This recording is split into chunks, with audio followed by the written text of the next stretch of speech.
this issue, you know, it was. But you didn't understand. If you look in, I understand. if you look in, Child. yeah. But the child, yeah, it's like saying If you look I'll in marry history, you. if you look in history at that time, Yeah. this was something which was quite Very considered common. normal in all societies. Yeah. Why is it relevant? Because God was. Christianity existed in those times. Yeah. And in Christianity, Yeah. do you think they was doing that? Yeah. Yes. Yeah. Prove it. No. I don't have my phone. I don't have my phone on me now. Right. Recently, I was attending a course and it was talking about childhood, and it talked about childhood over periods of time, and it mentioned, I think from they call it the medieval period. I think from the year 600 up until for about 1,000-year period. They mentioned that there was actually no real concept of childhood. You had small people who would, like for example, boys, they would stay with their fathers, they would dress like their fathers. Where would you get that from? I will come to it. I'll come to How it. can you not know a child is a child? Let me just. So what would happen is boys, they would hang around with their fathers, they would dress like their fathers, and they would assist their fathers until they reach a certain age where they're independent. Girls, pretty much the same. Girls will go with their mothers, cooking, cleaning, what was considered the woman's role, until they reach a certain age. And they said that from the age of 7, most people were considered independent. Not independent in terms of they don't live with their family anymore, because obviously people were very community and family based. But from the age of 7, people would marry, people would become rulers, even kings. Whether it's right or wrong, I'm just saying it took place. People would be sent to prison, people would be tried, they could be hung and stuff like this. So I'm saying that the way people have looked at this issue has changed over the time. So for example, obviously as Muslims we believe in the Prophet Muhammed, peace be upon him, we believe he's the last messenger, etc. When he claimed to be a prophet, when he said he was a prophet, he was in the city of Mecca. Mecca, the majority of the people were idol worshippers. Then later on, after about 13 years, he went to Medina. Medina, it was idol worshippers, Arab idol worshippers, and there was Jewish tribes there. Then later on, he and his followers, they fought against the Byzantine Empire, the Persian Empire.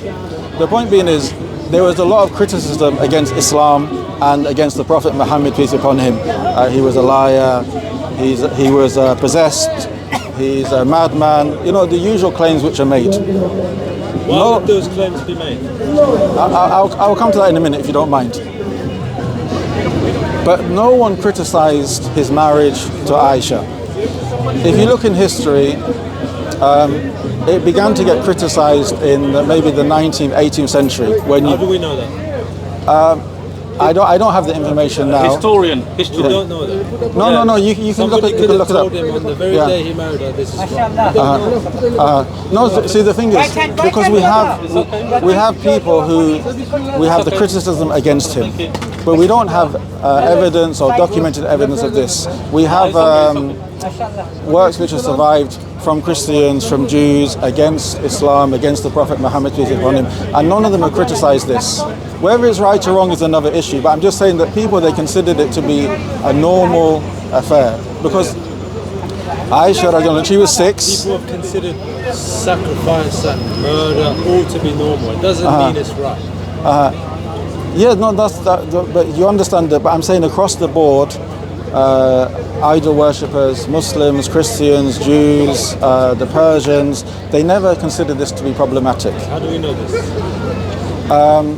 The problem is we're standing here in Stratford. If we were able to sit down maybe with Google or with books, we can look this up. But I think this is, I would say that this response or this discussion has been had many times. And when these issues are brought up, I haven't seen anyone counter it. So I can't, I'm not going to... Muslim turn his back on another Muslim. It doesn't work. It's not going to happen, is it? Sorry? So you say it hasn't been counted. No, but even by Christians or Jews, they haven't said no. According to Christianity, or according to the church, or according to Judaism, according to the rabbis, they criticized Islam for this marriage in those days. We don't. You see my point? I would say that it's recent. When you have the colonialism, when you have Orientalists, then they've looked back at it and said this is wrong, but they're judging it by the standards of that day. That's my point. So do you see my point? Not really, because I believe a child has always been a child, and a father has always known that. This is what. What do you consider a child? What's the definition of child according to NHS? Is that a serious question? But what is the definition? No, because it should of a be. child according to NHS? Why should that be a serious question? No, because I'm saying, do you consider, for example, if someone reaches puberty at a certain age, are they still considered a child for another 5 years? Yes. Where did you get this definition from? What do you mean?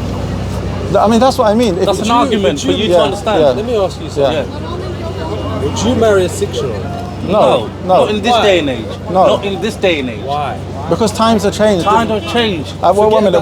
You're still following the same time that Muhammad was in. Yeah, but even if we got 25-year-old woman who's not mentally stable, can I make you can't marry her. Okay, sorry, 1 minute. Do you understand? Even though she's 25.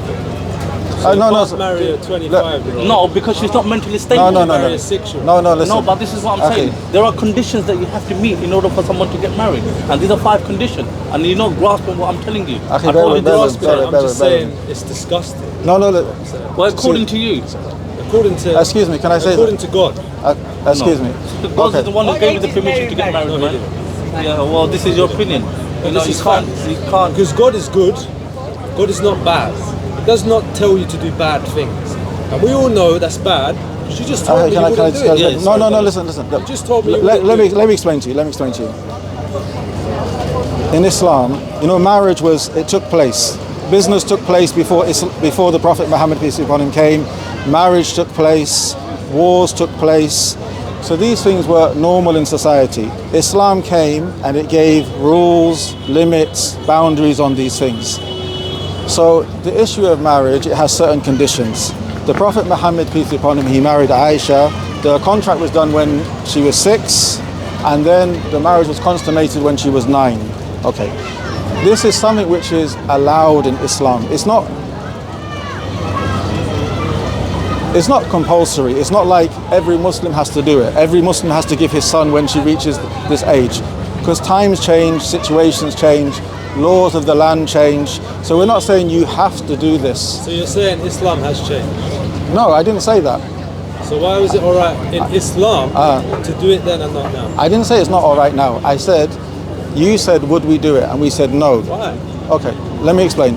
To pray 5 times a day is compulsory. We have to pray 5 times a day. It doesn't say that in the Quran. Let me finish. In that time and this time. Okay. We have to fast in the month of Ramadan. In that time and this time. But the issue of if a person wishes to have, is it compulsory that you have to marry at 6? No, it's not compulsory. Is it compulsory you have to marry at 18? No, it's not compulsory. So when you say, would we do it now? Would we give our daughters now? No, we wouldn't, because times have changed, situations have changed. But it's never been considered compulsory, something which you have to do. It's something which is allowed, whether a person likes it or not. Do you think that should be allowed? If God says it should be allowed... How do you know God said that? Okay, let me... From our point of view, because we believe that the Prophet Muhammad, peace be upon him, is the messenger sent by God. So whatever he does would be allowed, unless there's something from the Quran or the Sunnah to forbid it. So for example, when we discuss with Christians and they bring up this issue, we ask them, can you show us from the Bible where it says the age of marriage? Because if they're saying that the Bible is the word of God, like when you say that God doesn't allow it, because we would say if you're going to... common sense not to marry a child. But you said God doesn't allow it. So you're speaking on behalf of God. God doesn't allow it. Yeah. It's just But God, that's what you God said. would not tell you to do that, is my point. Okay. Because it's not right. If it doesn't tell you Okay. that's not you good. said- Okay. But God is the one who decides what right and wrong is. Like, just the subject is here. I'm not coming away from the subject. But you believe in God? Of course. Okay. Well, not necessarily, of course, because there's people who don't believe in God. But you believe in God, and you believe God is all-knowing, all-wise, all-merciful. Okay. And do you believe that God has given mankind guidance? Of course. And that guidance, is it, like for example, from a Muslim perspective, we say guidance is by revelation, books, and by sending messengers. Or do you believe there's a different way guidance came, or? It comes through prophets, of course. It's Okay. the way. Or do you believe it's like your opinion, your intellect that you're going Of course to? not, I'm a man. Well, Okay, it's because nothing to do with my opinion. okay, because what you just said now was based on common sense. It's wrong. Earlier you said based on God. It's wrong. Because if you say it's based on God, I'm going to ask you: can you present evidence that God has revealed a message to mankind that is wrong? Yes, let me answer that. So, if I was to right now Yeah. punch someone, Yeah. bear in mind it doesn't say in any holy book not to hit him. It doesn't does. say don't punch. It does. Okay. In Islam, we have two basic sources. We have the Quran, which is we believe to be the revelation, the speech of God, revealed to the last messenger, the Prophet Muhammed, peace be upon him. And we believe in the Sunnah. It's the Sunnah. The word means a way. But it's basically whatever the Prophet Muhammad, peace be upon him, says, whatever he does in a religious aspect, we consider this to be guidance. Okay, so we have. So you don't mind taking slaves and killing them? What's the bank? I'll come to that at the moment. But now we're talking about hitting. Where's the box? The Prophet Muhammad, peace be upon him, he said that there is no harming and there is no returning harm. So we shouldn't harm people. So under this umbrella, How did Muhammad harm so many? we would say hitting is not allowed. Okay. If you're going to talk about a specific event, such as fighting in a battlefield or punishing due to disobedience of God, this would require another evidence. Why? Why not? Because why not? I'll tell you why. I'll So tell you Muhammad why. says don't hit, Yeah. don't hurt, Yeah. but he can kill. No. What do you mean no? That's not what I'm saying. That's what he did. Let me come to it. As you said, Oh, okay, yeah, no problem. God has given us guidance by way of the messengers and by the way of books. We agreed on that. Maybe we differ on what books and we differ on who the messengers are. You don't differ on what books because Okay. you're told to read the So Bible. where could I get the Arabic? What it is, you're jumping issues because okay.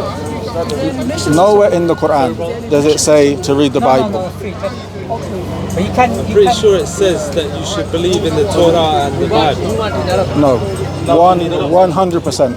100% it doesn't. So you're not supposed to believe in the books of God, is what you're saying? No, that's not what I said. That's not what I said. You said that you're sure Islam has said that we have to believe in the Bible. Which it does. The Bible, okay. Obviously, I mean, this is our book. This is the book we read and practice. Does it not say that? It doesn't say that. It doesn't say It doesn't say follow that. the Bible. As Allah's my witness, the angels are writing it down. I'm going to be questioned about what I say. The Quran does not say to So believe you're in the not Bible. told to read the Injil. You can ask the question in a different way if you want. The Bible, according to the Protestant Church, is 66 books, starting with Genesis, ending the Revelation. According to the Catholic Church, it's 73. So when you say Bible, that's what you're referring to. Right, so let's go back to the topic of Injil. Are you supposed to believe in the Injil? Yes. Yeah. Right. Okay. The So Injil and Bible is two different things. Injil. It's the gospel. Yeah, but No. What do you mean no? Injil, according to the Quran, according to chapter 5, verse 46, وَآتَيْنَاهُ الْإِنْجِيلَ, and we gave him the Injil. According to the Quran, chapter 19, where Jesus is reporting, said, قَالَ إِنِّي عَبْدُ اللَّهِ آتَانِيَ الْكِتَابِ, verily I am a worshipper of God and I was given a book. And also mentioned in chapter 57, وَآتَيْنَاهُ Injil, we gave him the Injil. So Muslims, what we believe to be the Just Injil, quote Jesus Christ. I've quoted the Quran. What the Quran is saying, what Jesus said, How does the Quran know what Jesus said? How does the all-knowing creator know anything? Because he's all-knowing. Let me finish We what. believe in Jesus, man. We have to believe in Jesus. You believe in Isa. Yeah, don't say Jesus. Let me finish. Alright, with Isa. Not the same, bro. Well, Sir, according to you. let me finish one point at a time because we are moving from point to point. Yeah. So in Injil, we believe that Jesus, Isa alayhi salam, Yeshua, was given a revelation called the Injil. We don't believe the Injil is 27 books of the New Testament. The Gospel is 4 books. No. Yeah. Let me finish. But you mentioned the Bible. I'm telling you what we don't. About the Gospel. Okay. Even the Gospel itself is 4 books. According to Mark, Matthew, Luke, and John. We don't believe this is the revelation given to Jesus. Why not? Because it's the whole Bible says according to John. It's not according to Jesus. No. Look, But it quotes Jesus' word. No, simple question. Okay, 1 minute. You asked the question, why not? Just let me make it simple. Because the verses I quoted from Quran says that Jesus was given the Injil. I don't think any biblical scholar or Christians differ on the fact that the 4 Gospels were written after Jesus. Of course.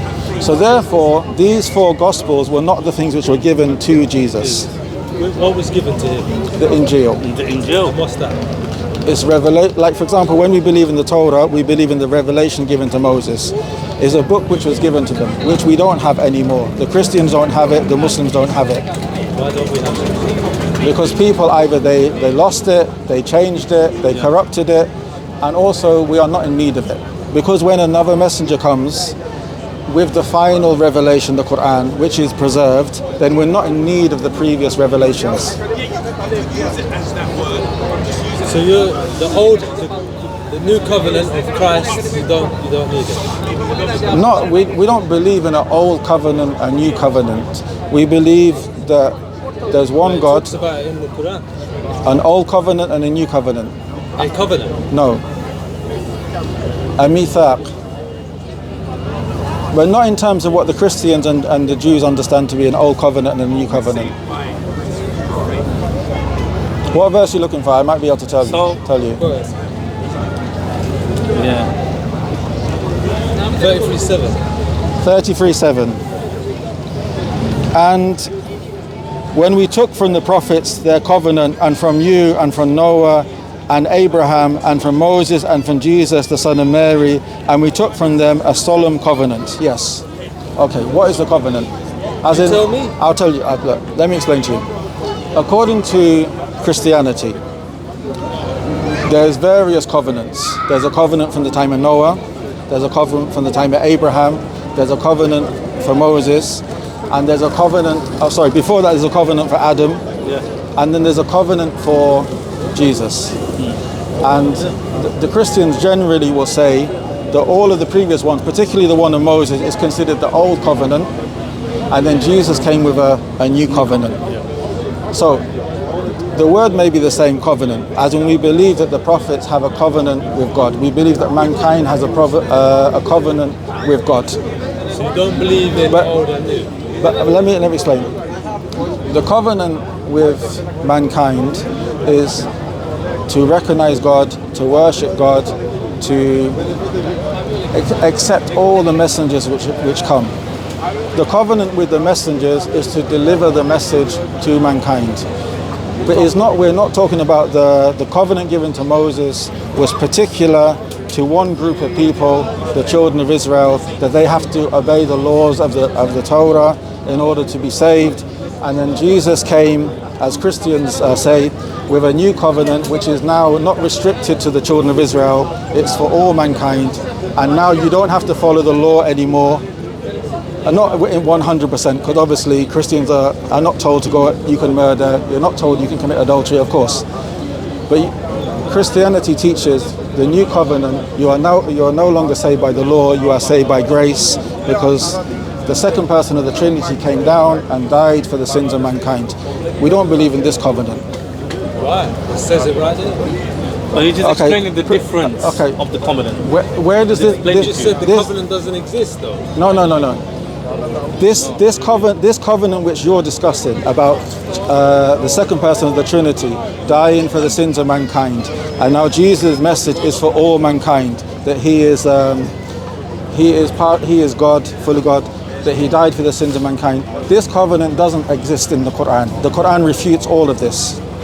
That Jesus is God, that Jesus died for the sins of mankind. The covenant. Yes. From the prophets. Yes. It's not in the Quran. You took it from Jesus, son of Mary. No, listen to me. A covenant with the messengers is taken in the Quran or mentioned in Quran. A covenant with mankind is taken and is mentioned in Quran, but not the covenant which the Christians are talking about. Tell me about this covenant. Okay. Bear with me. This covenant they're talking about in 33:7. Okay. Bear with me.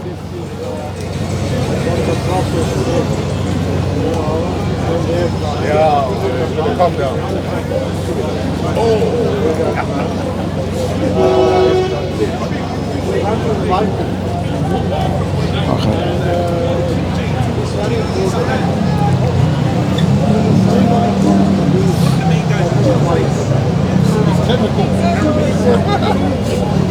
Do we have an Arabic Quran? Do you have one on your phone? Do you have it? Which print? This Oh, so, we don't have the Arabic page. Okay, bear with me. what surah are you? Ali Imran. Okay, so this is chapter 3, verse 81. Chapter 3, verse 81. And recall, O people of the scripture, when Allah took a covenant of the prophets, saying, whatever I give you of scripture and wisdom, and then there comes to you a messenger, confirming that which is with you, you must believe in him and support him. And Allah said, have you acknowledged and taken upon my commitment? They said, we have acknowledged it. And he said, then bear witness, and I am among those who bear witness. So this is talking about the covenant of the prophets, that they will deliver the message, and any messenger which comes after, that they will accept him and support him. So this is a covenant. But it's not talking about the fact, the idea that God died for the sins of mankind.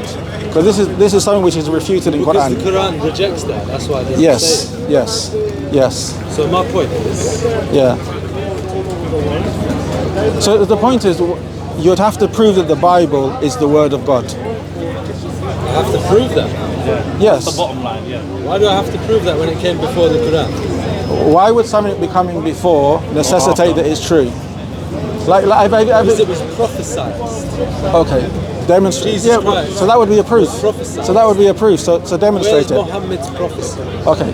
First, where does it prophesize that Jesus is going to come? Isaiah.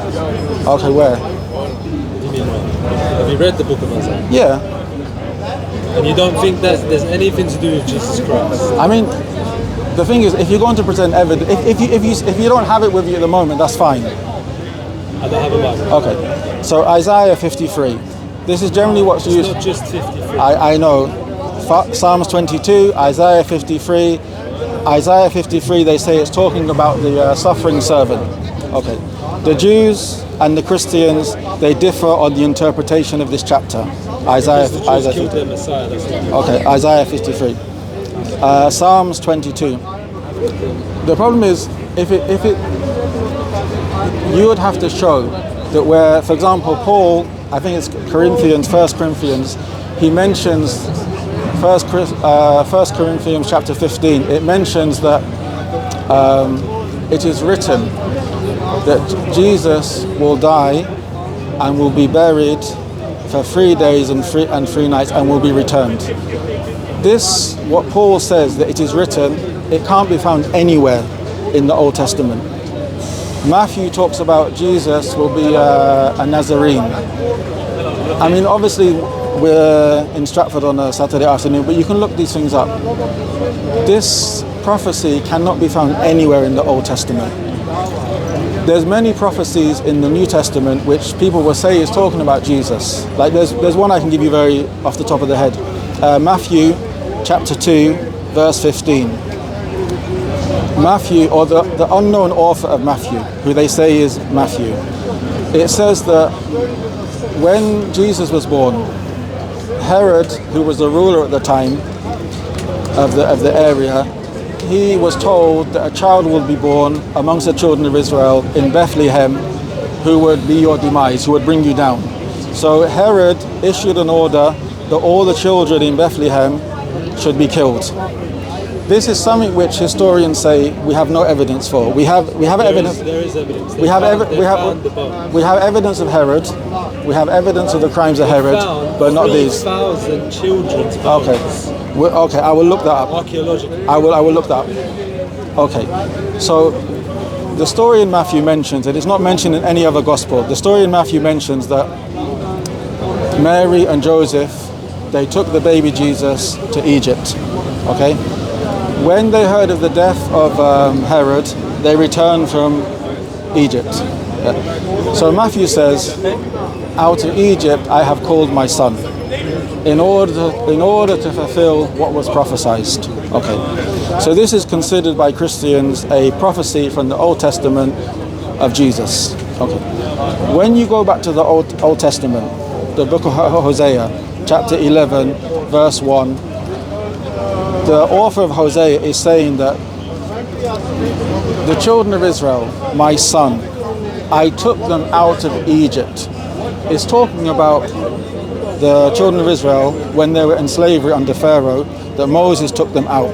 So the children of Israel, my son, I took them out of Egypt. And then it continues by saying, and then you began to worship other gods and follow different customs.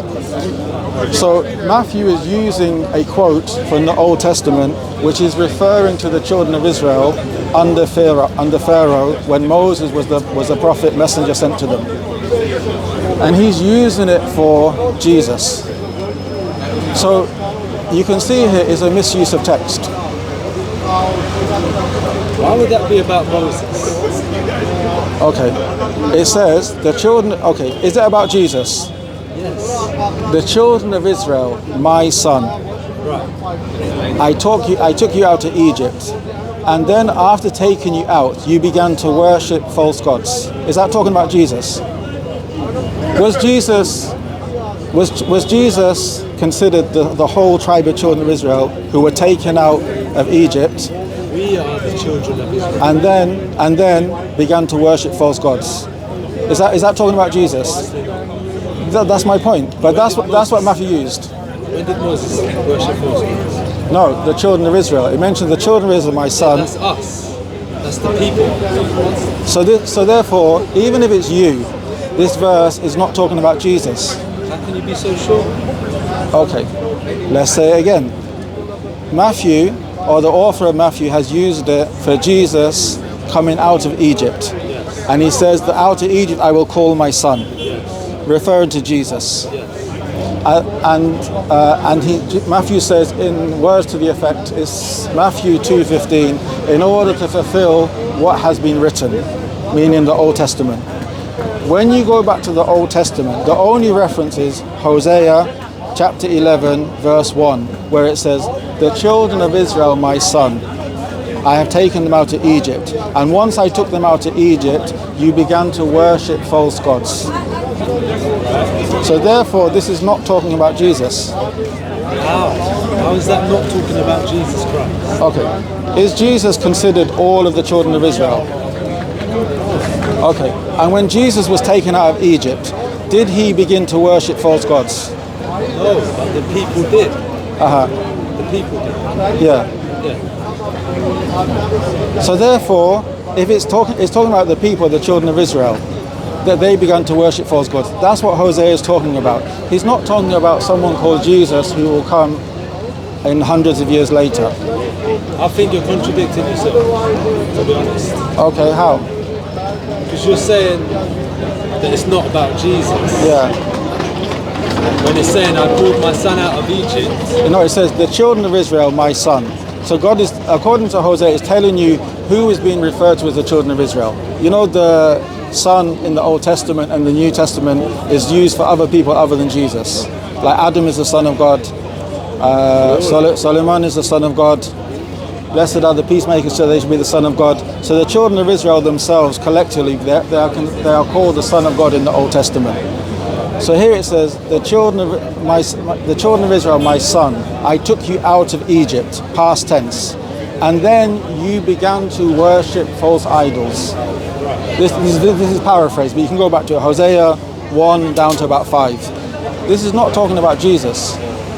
Right. Well, I mean, most there's Christians, not enough evidence for you to suggest that. most Christians, what they will say, and you can check. You don't have to. Obviously, you don't have to take anything I say. But most Christians will say, yes, Hosea is talking about the children of Israel, but it's a shadow of Jesus, or they'll say it's a double prophecy. Right. Well, let's move on to the next part. Yeah.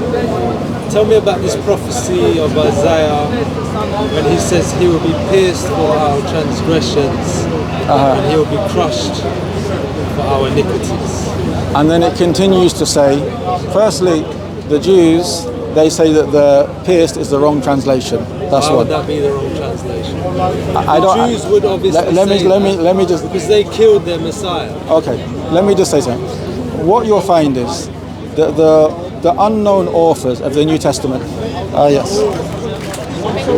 No problem. The unknown authors of the New Testament, the unknown authors of the Gospels, they took things. They were reading the Old Testament when they were writing. So they're writing things in order to fulfill prophecies. So they're writing that this happened, like this, like this, like this. So you're saying Yes. Isaiah was not a prophet? No, I'm not saying that. So he's a liar? No, let me finish. If you continue reading Isaiah 53, it continues to say that this person, he will live a long life and he will see his generations after him. Is he not living a long life? Who, Jesus? And is he seeing his generations after him? Seed, his children. Has he not seen all of the generations since that happened? See, the thing is, the Old Is he not alive? The Old Testament, when it uses the word seed, it's talking about your offspring. You have children, you have grandchildren, you have great-great-grandchildren. Did this happen to Jesus? Did he have children, according to you? Oh, physically. But that doesn't mean that's his generation. The generations are us all. That's the generation. Not his generation. See, why is it not his generation? See, what we are his people. Okay. So why is that not his generation? Okay. This is the problem. When you take words which have a literal meaning, and then you give them a metaphoric meaning. So, for example, even when Christians they talk about son, what do you mean by son? When we talk about other people being the son of God, they will say, no, this is metaphoric. This is about status. But Jesus is the literal son of God. So they jump between literal and literal. Yes. Is God physical and literal, or is God spirit? Okay. According to Islam, we believe in God by what He has informed us by revelation in the Quran and in the Sunnah. So God will be seen on the Day of Judgment. God has features which we'll see. You know who's judging us because you believe He's coming back. No. Why is He coming back? See, the thing is, you're jumping from question to question to question. No, we're going through it. But we haven't finished. We haven't finished one point. According to, do you believe that God is physical or spirit? He's spirit. He's spirit. Okay. Do you believe that God walked in the garden? Of course. Okay. And that walking, was it spiritual or physical? Physical.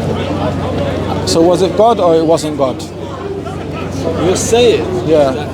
you're limiting God by saying that. You're saying that God cannot come down and walk if He wants to. He can do anything. Okay. Why are you limiting His power? I haven't done anything. You just said that God is spirit, Yeah. and then I'm going to quote you from the Old Testament where God was physical. And I'm not He limiting it. can be what He wants. Okay. His essence is spirit. But if He wants to humble Himself, as He did yeah. with Jesus Christ, No. He can come down into flesh. Before Jesus. Yeah, I know what you're saying. But So He can do that if He chooses. Okay, in the Ancient of Days, in the Gospel according to Daniel, the book of Daniel, it mentions that the Ancient of Days will be on the throne, okay? When he's on the throne, the Son of Man will come to the throne. Christians will say the Son of Man is Jesus, and they will say the Ancient of Days is referring to God. This describes God as sitting on the throne. Is that spiritual? You're missing the point. He can be physical if he wants, but his essence, Okay. what he is, Does he change? if he wants, no. Okay, but the Old Testament says that God doesn't change. Where does it say that? Unfortunately, I don't have the quotation now. I don't have my That's phone with me. convenient. No problem. But look it up. Look it I up. don't need to look it up. You don't need to look it up.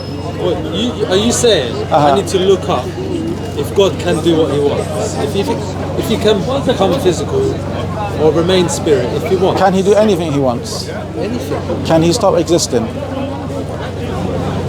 Why would that be? He doesn't.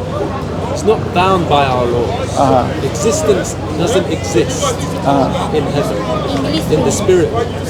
There's no beginning, there's no end. There's no time. There's no. You cannot. Does God exist? Of course. Okay. Have you limited him by saying he exists? No. Okay.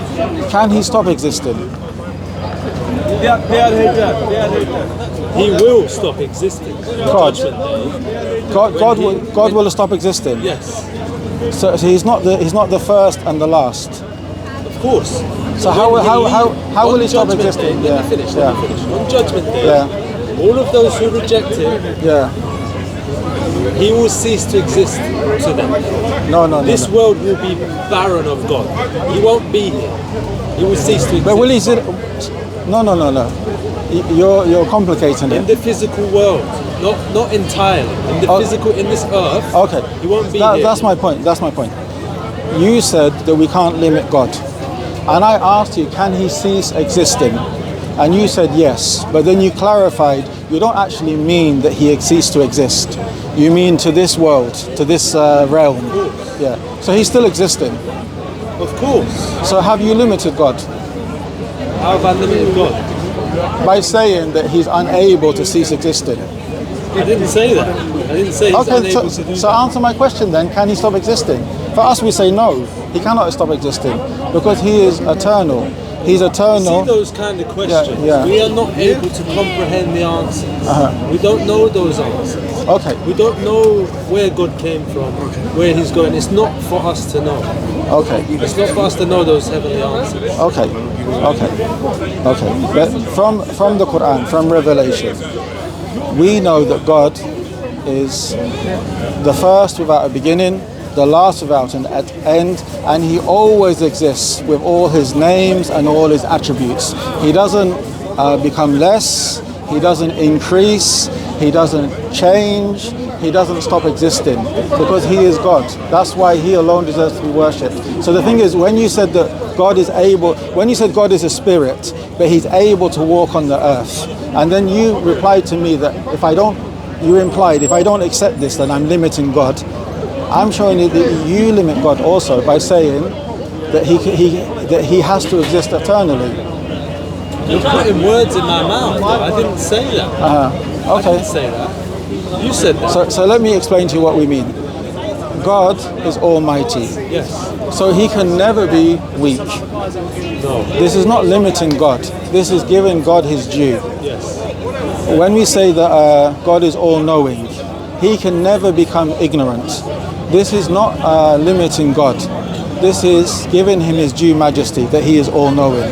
When we say that God is ever-existing, and he's the all-living, the self-sustaining, when we say that God doesn't die, when we say that God doesn't stop existing, this is not belittling God and saying he's unable to do something. No, this is affirming God's majesty. So when you say that God can do anything and he become a man, we're saying no, this is belittling of God. When you say Why that, is that belittling God? okay, because God is not a man. Man is he's not a man. Man is a created being, but you're saying he's able to become a man. Why wouldn't he be able to do that? If he's all powerful and almighty, why can't he do that? Okay. The question: why can God not become a man if he's almighty and all powerful? Is a man, almighty and all-powerful? No. That's the answer. But God is. So it's not an answer. If God is almighty, Yeah. he can become a man if he chooses. But that man is not almighty, is he? But with him he is. So a man can be almighty and all-powerful. A man, God can Yeah. be almighty. And all Not can, he is. Of course. Yeah. He But, is. but when you say he becomes a man, man is limited. Man, by definition. God is not. Okay. Therefore, God will not become a man because God is almighty. God, a man is weak, deficient. God is all-knowing. Man has He's not ignorance. just going to be a Yeah. common man, is he? Uh-huh. It's going to be Jesus Christ, one who performs miracles, Okay. one who walks on water, Okay. one who died for you. Okay, man. But we're talking about God becoming a man. That's the first point. Even Jesus himself, according to your book, it says, of my own self, I cannot do anything. Right. When- Describing man, Yeah, yeah. So so that's not God. man cannot do nothing without the Father, so that's facts. No, man. But Jesus is saying, I cannot do anything of my own Yes, self. because he was a man. So therefore, yeah, that's the whole point. So Yeah. therefore, man is not God, and Jesus is not God. You're limiting God, bro.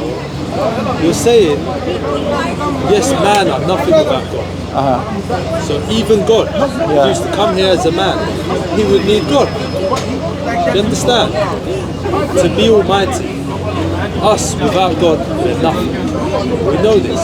But with God, Because we're in need. We're dependent upon God. exactly.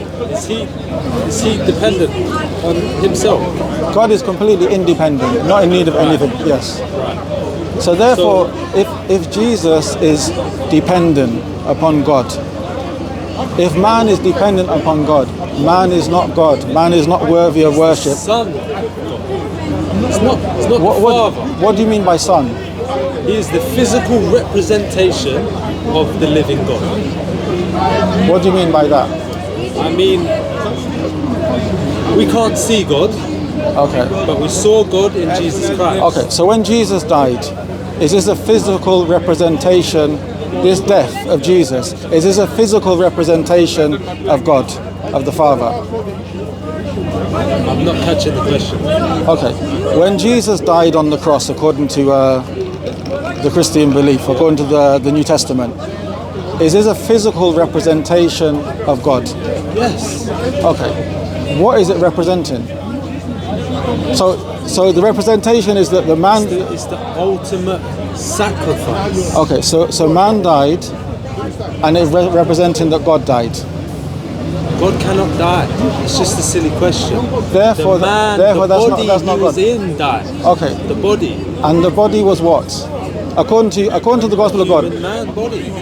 According to the Gospel of John, which obviously we don't accept. In the beginning was the Word. The Word was with God. The Word was God. Word is Christ. And the Word became flesh. Yes. So the flesh died. So the Word died. The Word can never die. The Word is God. How can the Word die? So the Son of God didn't die for the sins of mankind then? Do we still hear Jesus Christ's words today? Did he die and was Do we still hear his words? Did he die for 3 days and was brought back after Yes. and resurrected? Yes. So therefore that's not God. How? Where's your logic on that?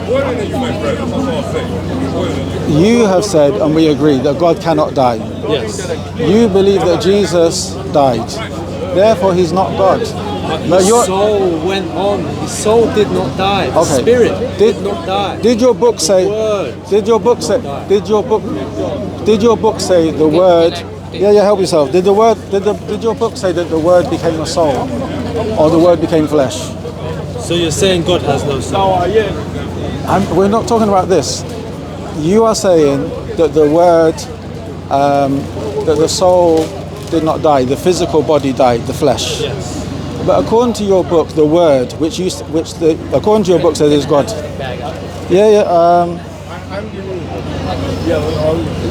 So, if you are saying that the word became flesh, and the flesh died, that is the word that died, which is God, according to you. That's Jesus Christ. And Jesus Christ is not God? He's the Son. He's not God. He's the Son of God. The Son of God. He's the Son. What do you distinguish between the Father and the Son? So Jesus, you don't believe is fully God. When you have a son, Yeah. has your face, has Yeah. your personality, has your DNA, your essence. Yeah. I'm a human, and my Yes. son is a. Human. Okay. But God is not a human. So the Father is God. The Father is God. What is His Son? He's spirit. Everything that Jesus was came from God. No. Can you believe this No. yourself? But you believe that God and Jesus are separate. They are one spirit. They are all the essence of God. They are separate entities. Jesus Christ was the physical man that came to earth. Yeah. The Father is the heavenly Father. So is Jesus- His spirit is is Jesus- the one that binds them both together. So is Jesus God? Jesus is the Son of God. I've said this so many times. Okay. But I'm not asking you, is Jesus the Son of God? I'm asking you, is Jesus God? And Just- I'm just- saying just- he's just- the Son of God. Okay, so He's not God. He's the Son of God. Like, for example, my name is Yusuf. Someone says, my son, is this the son of Yusuf? Or, if someone says, because for example, we look the same, etc. Obviously, I'm an older version. Someone says, is this I'm Yusuf. Someone says, is this Yusuf? And say, no, this is the son of Yusuf. Yes, So therefore, my son is not me. I know that. Okay, I'm human. My son is human. So therefore, when you're saying that the Father is God and Jesus is the Son of God, you're saying that Jesus is not God. That's not what I'm saying at all. You're literally putting words in my mouth. I'm trying to understand what you're saying. Because I'm asking in a very simple way. Is I don't Jesus? think you are. I think you're trying to. Is Jesus you're really God? trying to stir it up and trying to Is Jesus twist God? my words. Is Jesus God? Jesus is the Son of the living God, the representation, the image of the living God. So He's not God. Did I say He was God? Once. Did I say that? So He's not God. You can No. just. Okay, He's not the God. Son. Okay. So we're on the same page then. Jesus is not God. Because you don't believe He's the Son of God. Okay. You believe He was a but, man. but you believe He's not God. God. I believe He's one with God. What do you mean by being one with God? He and God, although separate, are one in spirit. Explain further, if you don't mind. So you have a son. Yes. You're different. Yes. Your DNA is the same. Yeah, but Is it not? But I'm human and he's human, and we're separate But beings. God is not human. I don't know why you keep saying And human. we're talking about my Because son. God could never- But God is not my son, and I'm not God. But you mentioned my son to make it clear. But you're not God. Yes. So you don't have control of what your son is. You can't create your son the way you want. But it's two. But God can. But the point is, when I have a son, it becomes two human beings. I have a human nature. He has a human You're nature. comparing yourself to Yeah. God. You're not God. So you can't say that. Okay, but I'm trying to understand what you believe. So you believe that Jesus is not God, but He's the Son of God. He is one with God. He is the Son of God, Yeah. and they are one. What does that mean? So does I that? just told you what that means. But So you I have a want. son. Yeah. He looks different. He's a completely different being. Yeah. Comes from you. His DNA is yours. You share the same DNA. Yeah. The same. You give him your attributes as your son. Everything that he is comes from you. Yeah. What else do I need to say? So we have two human beings.